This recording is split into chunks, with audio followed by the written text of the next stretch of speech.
Hey guys, welcome to the Crusader Nation Vault, and today I'm going to teach you how to use simple green screen clips in Final Cut Pro to create some cool transition effects. I like using these effects because they are not transitions you can find previously installed in Final Cut Pro. The first thing you'll want to do is find a green screen clip of the item you want to use as your transition effect online. You can find these clips by searching things such as explosion on green screen or person firing gun on green screen in Google. I'll be doing two effects today. One will be a tank firing transition, and another will be a smoke puff transition. Let's get started.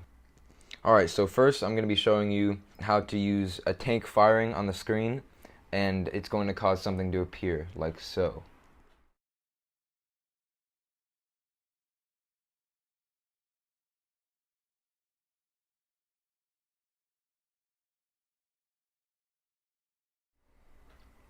So what I did was I had the tank come on and fire and transition to the flaming N, and I transitioned from just a black screen. I'm going to show you guys something a little simpler, just without the fading of the other letters. So I've got my clips downloaded. I'm going to be transitioning from a black screen into my Nikitos logo. And so the first thing I want to do is take the clip I'm going to be transitioning between and the clip I'm going to be transitioning to and put them on my storyline. And then take my green screen clip that I found online. I'm going to be using tank fires on green screen. I just found this on the internet, and what's really useful about these green screen clips you can find on the internet is they're almost always perfectly lit, and there's no tweaking that needs to be done with the keyer effect that you put on it.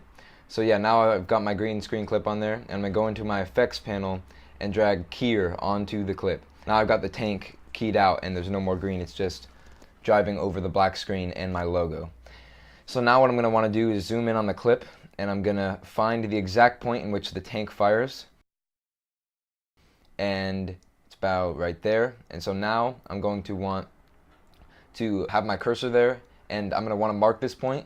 So I'm going to select the clip, and I can press M on my keyboard, and it will create that little purple dot you see. And so now I want to move that point to where the two clips switch, so that that is the point in which it transitions.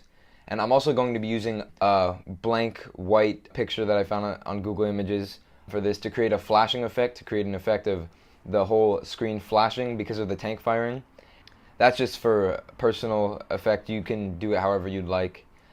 I think it makes it a little more seamless, and so now I'm going to shorten the clip. I'm going to make it just 10 frames, maybe less, 4 or 5 frames.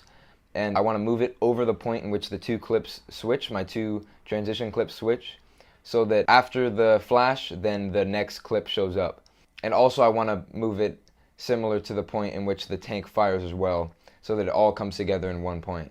And so that's about it, and here's what I've got.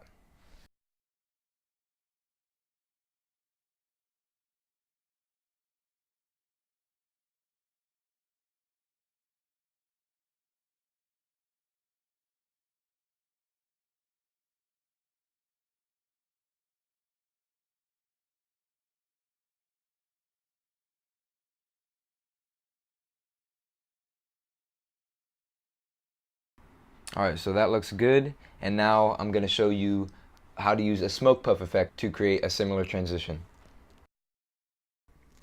Alright, so now I've got, this one's a little more advanced. This is using two live clips that I recorded around the school, rather than just a black screen to an image on a black screen. And so here's what we've got. So I'm eating a chip, and there's a smoke puff that turns me into Nikita. This was for my most recent project, Nikitos. And so I've got my three clips. I've got my smoke puff on green screen clip that I'm going to be using, and then I've also got my first clip that I'm going to be transitioning into Nikita. And so I take the first clip, and then I take the clip I'm transitioning to and put them both on my storyline. I want to make sure those 2 points meet. I've timed them already, and I want to make sure the 2 points meet exactly where I want it to transition. And so one thing that's useful for creating this effect is when you're recording, you will want to lock your focus, and you'll want to make sure you don't move your camera at all and leave it recording while you're taking the two different clips. And you can cut the clips up later. It makes it way better because the smoke puff doesn't take up the whole screen, and so it's just going to be showing me changing into Nikita rather than the whole screen changing. And so if the focus changes, it might look a little bit sloppy, or if the background shifts just a tiny bit, then it might look sloppier. So make sure you lock the focus by holding down on your iPad and focusing it, and then don't move the camera at all either between the two takes. So I'm just going to turn the volume off here, and I'm going to place my green screen clip over it. And of course, I also want to move the moment where the smoke puffs over the transition. But first, I'm going to drag my keyer effect over so that it gets rid of all the green, and now I've just got the blank smoke puff happening over the clips.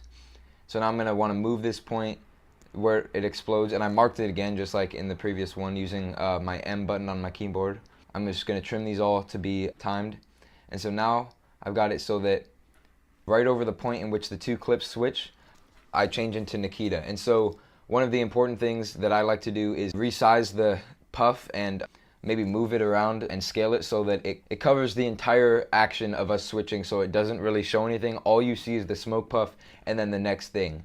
Alright, so now that I've resized the smoke puff and moved it to where I want it, I think I'm finished with my effect.